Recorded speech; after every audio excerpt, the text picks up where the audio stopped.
Mesdames, Messieurs, bonjour. Merci de nous accueillir chez vous pour cette édition de la mi-journée sur Alizé Télévision. Je suis ravi de vous retrouver en ce mercredi 20 juillet. Commençons cette édition avec cet appel à témoins lancé par la gendarmerie. On est sans nouvelles de Lucien Gustave dit Duflo depuis lundi après-midi. L'homme âgé de 57 ans demeurant Trois-Rivières est introuvable. Il a le crâne rasé, mesure environ 1m72, pèse environ 70 kg. Il était vêtu le jour de sa disparition d'un jean bleu, d'un haut beige et portait une casquette. L'homme ne serait pas en possession ni d'argent, ni de pièces d'identité, ni de carte bancaire. Selon les services de gendarmerie, il aurait été aperçu pour la dernière fois à l'arrêt de bus du centre hospitalier de Basse-Terre. Si vous avez des informations sur cet homme disparu, vous êtes invité à composer le 17. Notez également que la Guadeloupe a été placée en vigilance jaune pour fortes pluies et orages depuis ce matin. En raison du passage d'une onde tropicale, nous reviendrons sur cette information à la fin de notre journal. Des négociations ont lieu aujourd'hui dans le conflit qui oppose des employés du Crédit Agricole à leur direction depuis le 27 juin dernier. C'est toujours la question de la surrémunération de 40% qui est la pomme de discorde entre la direction et les grévistes. Une rencontre intervient aujourd'hui, rencontre qui intervient au lendemain du blocage de la seule agence restée ouverte jusqu'ici. Hier, en effet, les grévistes ont quitté leur piquet de grève sur Petit Pérou, où se trouve le siège de la banque, pour aller camper devant le site qui se trouve à Jarry, devant le site de Jarry. Reportage tout de suite, Anne-Elisabeth Arsène. Le conflit opposant les salariés à la direction du Crédit Agricole depuis bientôt 4 semaines a pris une nouvelle tournure avec le blocage de la dernière agence accessible au public. Aujourd'hui, nous sommes toujours au statu quo, avec une direction qui reste positionnée, campée sur ses positions, alors que ça fait un moment que nous sommes à sa disposition, de manière régulière, matin, midi et soir. Et elle joue la montre. Donc nous nous interrogeons à quelle fin, quels sont les desseins de cette gouvernance qui, quand nous les sollicitons à l'intérieur de l'entreprise, nous oppose une fin de non-recevoir. Donc nous sommes encore mobilisés aujourd'hui sur un site emblématique pour nous qui est le centre d'affaires de Jarry. Nous avons quitté le siège justement pour marquer le coup ici et pour attirer l'attention de la population, non pas pour agiter un drapeau rouge, mais pour vraiment prendre conscience que nous risquons d'aller vers le mur si cette direction ne veut pas entendre raison. Et s'asseoir autour d'une table pour que nous puissions négocier sereinement et que la sérénité revienne dans l'entreprise. Nous ne demandons que ça, qu'on s'assied en gens responsables, que nous discutons, que nous mettons les choses à plat, qu'elles viennent avec des données qui tendent à prouver que nous sommes déjà en péril. Et à ce moment-là, on va discuter. Pour l'instant, ce n'est pas encore le cas. Le durcissement de ce mouvement commence à avoir des répercussions sur les entreprises locales, notamment vis-à-vis de leur clientèle. Bien sûr, on a toujours besoin, à un moment donné ou un autre, des conseils de son banquier. Ça peut m'impacter de manière indirecte par rapport à mes clients, parce que c'est vrai que c'est arrivé que certains de mes clients, leur carte ne passe pas. Alors, ils ne peuvent pas, donc du coup, faire débloquer la carte tout de suite. Donc, certaines ventes peuvent être ratées à cause de cela. Mais c'est vrai que toute grève impacte, hein. Donc il est temps que des solutions soient trouvées. Débuté le 27 juin, pour s'opposer à la suppression de la prime de vie chère du salaire des nouveaux employés, ce conflit au Crédit Agricole prend désormais une plus grande ampleur avec le soutien de quasiment toutes les organisations syndicales guadeloupéennes qui ont rejoint le mouvement, tandis que les protagonistes, eux, campent sur leur position. On vient de le voir, ce mouvement de grève qui dure depuis maintenant 3 semaines et demie a des impacts sur le fonctionnement des entreprises de l'archipel. Le manque de liquidité à disposition des clients et les limites de moyens de paiement peuvent empêcher certaines transactions. Mais beaucoup d'entreprises sont aussi clientes de la Banque Verte et ont les mêmes difficultés pour honorer leurs engagements financiers. C'est entre autres ce que nous explique Alan Nagam, le président de la Fédération des très petites entreprises de Guadeloupe. Il est face à la caméra d'Anne-Elisabeth Arsène. Quand une entreprise ne peut pas faire ses versements, particulièrement les versements chèques, ou encore retrouver les versements des chèques, puisque vous savez que les chèques sont déposés mais non traités, ça génère de graves difficultés pour la trésorerie de la petite entreprise. Donc c'est une période difficile, déjà c'est plus de 3 semaines que cela dure. Je lance un appel à la direction du Crédit Agricole de rapidement trouver une solution pour sortir de cette situation. Quand on sait que le Crédit Agricole, c'est la première banque de la Guadeloupe, c'est une caisse locale. Je suppose que quand on est une caisse locale, la décision est prise localement. Donc j'aurais aimé effectivement qu'entre nous, entreprises locales, qu'on puisse sortir de cette situation difficile.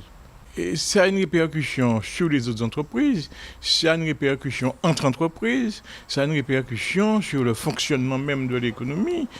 Quand on sait que les petits commerçants, par exemple, qui doivent faire leurs achats généralement par chèque, vous comprenez bien que c'est une difficulté.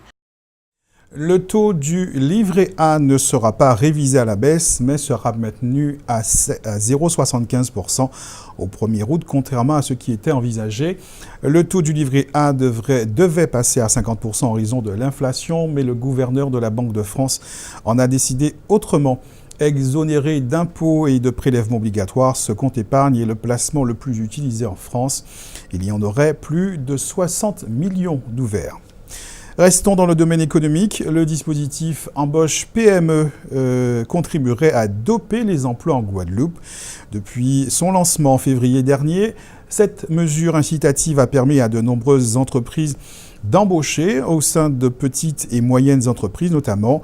Le point sur ce dispositif d'emploi simple et rapide avec Anne-Elisabeth Arsène. 1200, c'est le chiffre du jour. Depuis le mois de février, c'est plus de 1200 demandes d'aide à l'embauche qui ont été enregistrées en Guadeloupe. Ce dispositif embauche PME, annoncé par le président de la République le 18 janvier 2016, a donc déjà permis à de nombreuses entreprises de recruter. Il s'agit d'une prime accordée par l'État aux entreprises de moins de 250 personnes qui embauchent un nouveau salarié. Et soit sous forme de CDI, soit sous forme de CDD de minimum 6 mois, soit sous forme de contrat de professionnalisation aussi de minimum 6 mois, ou encore possible aussi transformation d'un CDD déjà présent dans l'entreprise en CDI. Ça peut être tout type de profil de salarié.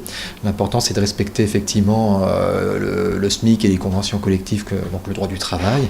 Et à partir de là, une entreprise qui embauche un salarié qui est entre le SMIC et 1,3 fois le SMIC peut bénéficier de cette prime, que ça veut dire 1 000 € pour quelqu'un qui embaucherait un CDD sur 6 mois. Cette prime, accordée à l'entreprise pour booster les embauches et lui permettre d'embaucher sur de plus longues durées, est également à l'avantage du salarié. Ça va quand même alléger leur problématique de trésorerie. Et pour les salariés, c'est tout bénéfice. C'est des profils de personnes qui vont pouvoir intégrer l'entreprise par rapport à des besoins qui étaient identifiés. L'entreprise hésitait. 4 000 €, c'est quand même une somme particulièrement intéressante pour pouvoir alléger. D'autant plus que les calculs qu'on a fait pour un niveau SMIC, c'est que les charges patronales sont couvertes avec ce type de dispositif. Quand on fait le cumul de tous les dispositifs qui peuvent être mobilisés, on peut arriver à du zéro charge patronale. Donc c'est quand même particulièrement intéressant pour l'entreprise. Cette aide est donc cumulable avec les autres dispositifs existants. Pour en bénéficier, il suffit donc de remplir le formulaire de demande sur le site embauchepme.gouv.fr.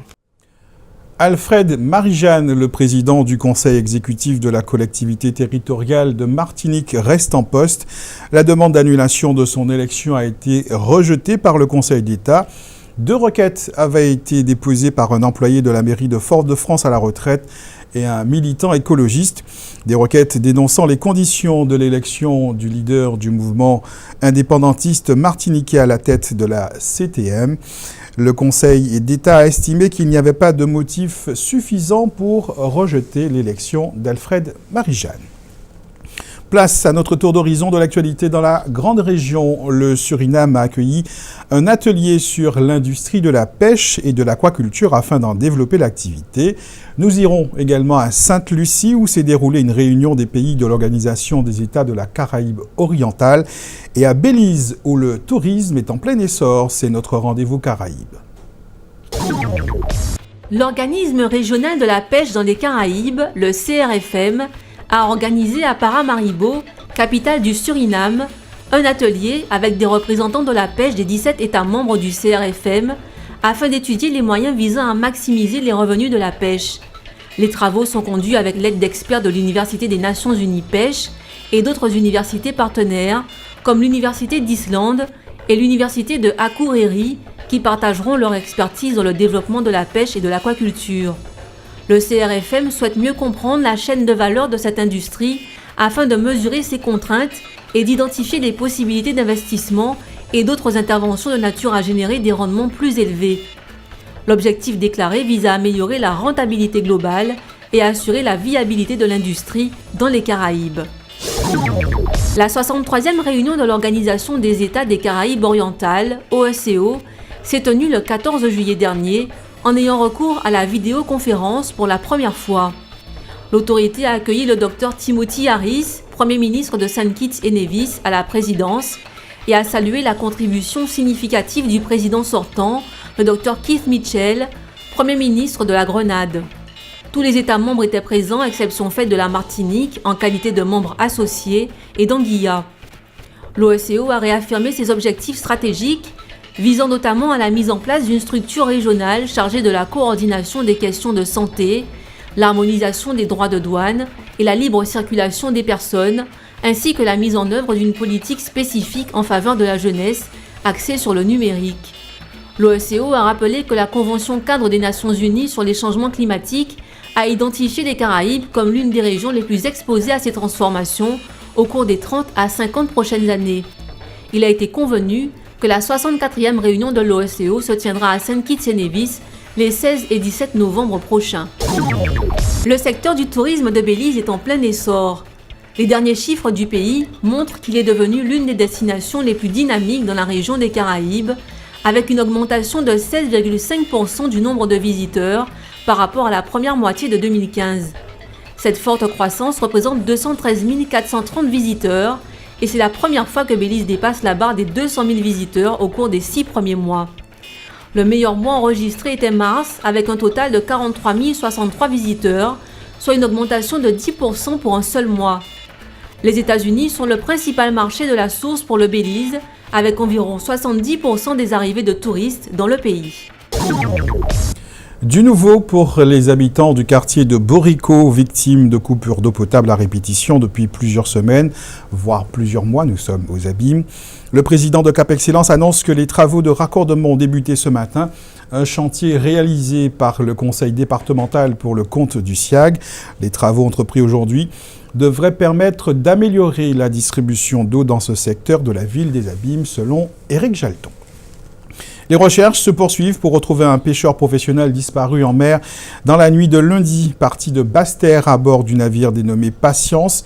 Le marin n'a pas donné signe de vie depuis. Le Centre régional opérationnel de surveillance et de sauvetage invite toute personne disposant d'informations sur ce navire à contacter le 05 96 70 92 92.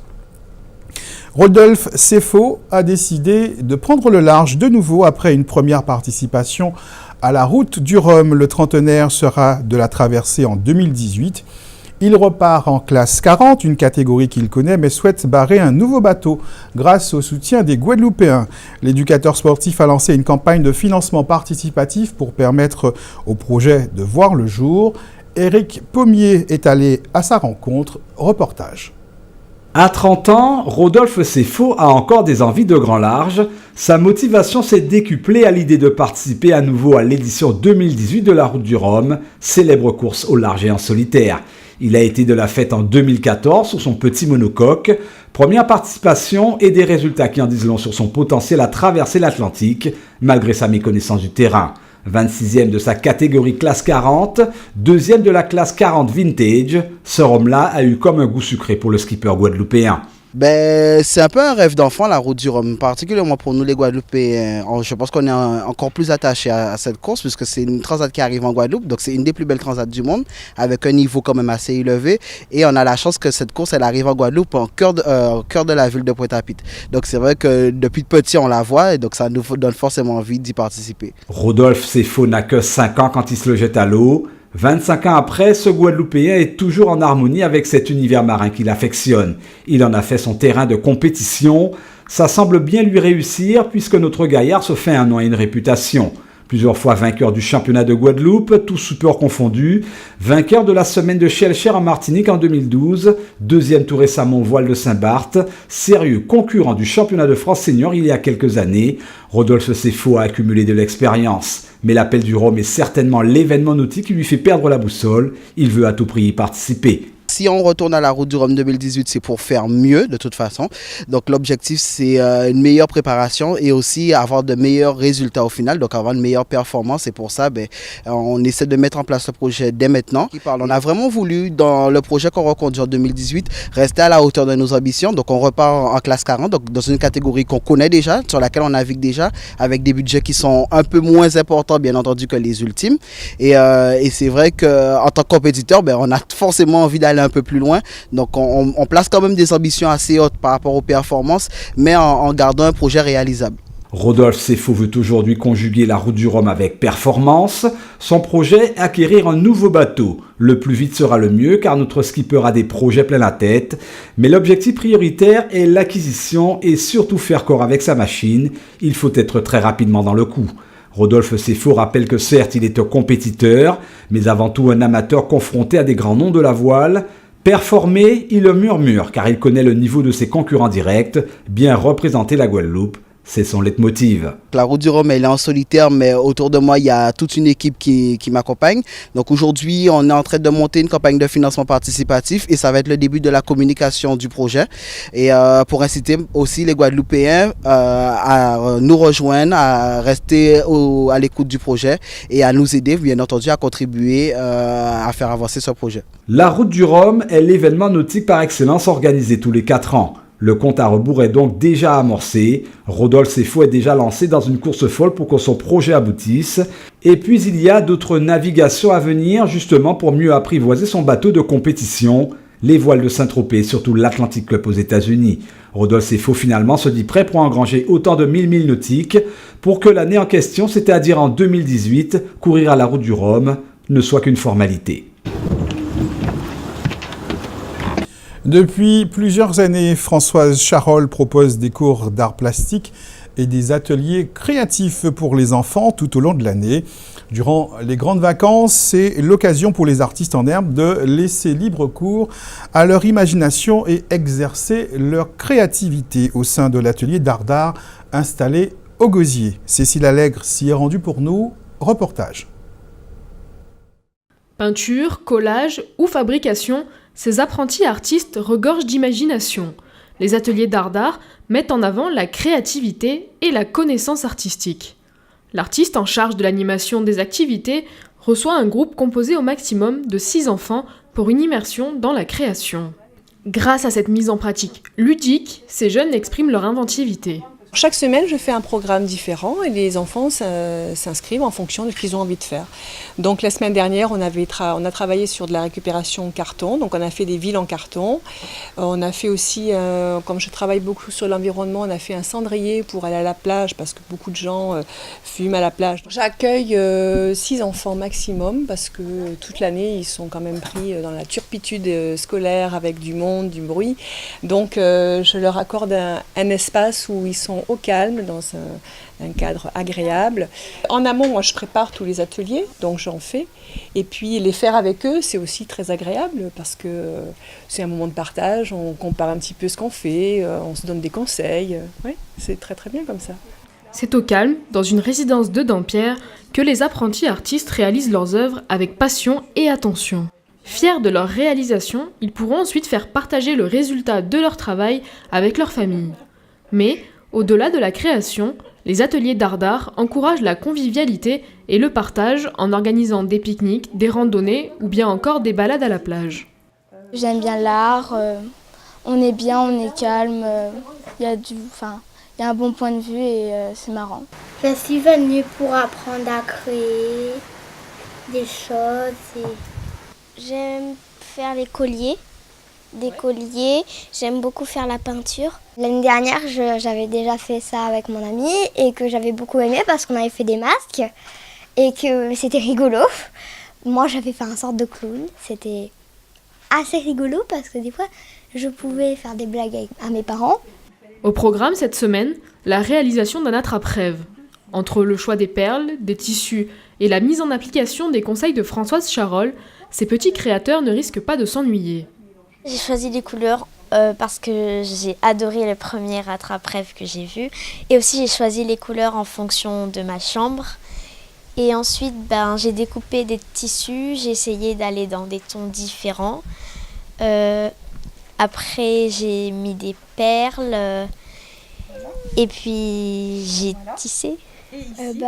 Au début, en fait, tu choisis des tissus qui sont harmonieux entre eux. Françoise te donne un rond en fil de fer et en fait, tu choisis un tissu un petit peu comme de la paille, de la couleur par rapport à tes tissus. Tu choisis celle qui convient le mieux et tu mets de la colle et tu tournes tout autour et après, tu fais des croisés, tu mets des perles et tu donnes un petit style au truc.